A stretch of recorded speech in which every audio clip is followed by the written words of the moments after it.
लगभग 10 परसेंटाइल का फॉल हुआ है हिंदुओं की जनसंख्या, फ्रॉम 89% टू 79% हम लोग आ चुके हैं पिछले 80 सालों में। अब ये फॉल बहुत प्रेसिपिटस होगा, आप 60-55 तक पहुंचेंगे, उसके बाद में इस देश में रहना आपके लिए असंभव हो जाएगा, असंभव हो जाएगा। जिस देश के अंदर हिंदू समाप्त हुए वहां देश में हिंदुओं का पतन समाप्त हो गए। पतन वतन नहीं, पतन तो अभी चल रहा है। पतन तो जो आप देख रहे हैं वो है वक्फ बोर्ड एक्ट किसी समाज में आना चाहिए, वक्फ बोर्ड एक्ट किसी सभ्य समाज में आता है? पतन तो हो चुका, पतन तो हो चुका, अब तो मिटने का सवाल है। मिटेंगे या बचेंगे वो इस बात पर निर्भर करता है कि हम अपनी जनसंख्या को बचा पाते हैं या नहीं।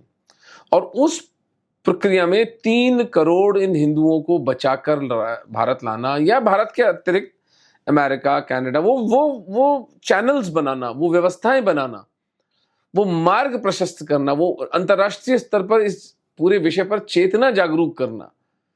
अमेरिका की सेनेट में, अमेरिका के हाउस ऑफ रिप्रेजेंटेटिव्स में, यूनाइटेड नेशंस में, कैनेडियन पार्लियामेंट में, ब्रिटिश पार्लियामेंट में, ऑस्ट्रेलियन पार्लियामेंट में गूंज उठनी चाहिए, जितने भी हिंदू वहां पर एमपीज हैं, कि पाकिस्तान में हिंदुओं के साथ ये दुर्दशा हो रही है।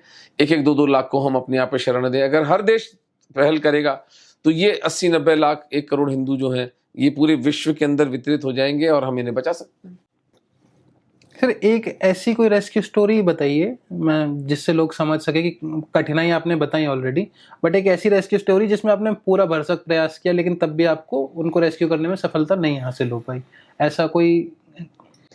हमें तो भगवान की कृपा से कभी विफलता नहीं मिली है। अच्छा, पर नहीं, जो रेस्क्यू हुए उनका कोई परिवारजन हो, लेकिन जैसे रिंकल कुमारी का केस अगर आप देखें, जो 2012 या 13 का केस है, वो जो लड़की थी वो स्पष्ट रूप से कह रही थी कि मैं हिंदू रहना चाहती हूँ। अच्छा। और सुप्रीम कोर्ट के जज इफ्तिकार चौधरी ने उसको कहा कि भाई तेरा तो इस्लाम में आना हो चुका, तेरा निकाह हो चुका। तो उसने कहा सब जबरन हुआ है। तो उसने कहा बेटा यहाँ पर इस्लाम में आने का रास्ता है, जाने का कोई रास्ता नहीं है इस्लाम से। और उसके माता पिता बिलखते रहे, उसके मामा मामी, उसके संबंधी बिचारे के बच्ची के उसके बिलखते रहे। वो खुद चिल्ला चिल्ला के रोती रही, बोलती मैं आत्महत्या कर लूंगी। हिंदू समाज वहाँ हजारों की संख्या में सुप्रीम कोर्ट के बाहर उपस्थित था, लेकिन रिंकल कुमारी को नहीं बचाया जा सका। उसको वो मलेच्छों के कब्जे में चली गई और मलेच्छों के बच्चे पैदा कर रही है आज भी। कुछ लोग कहते हैं मर गई, कुछ लोग कहते हैं जिंदा, आई डोंट नो। मुझे कोई बड़ी प्रामाणिक रूप से एक बात भी बोल रहा था कि अगर आपको मिलना हो तो मैं मिला सकता हूँ उससे, लेकिन अब वो मुसलमान बन के और उसका धर्म परिवर्तन करके और उसकी इच्छा के विरुद्ध,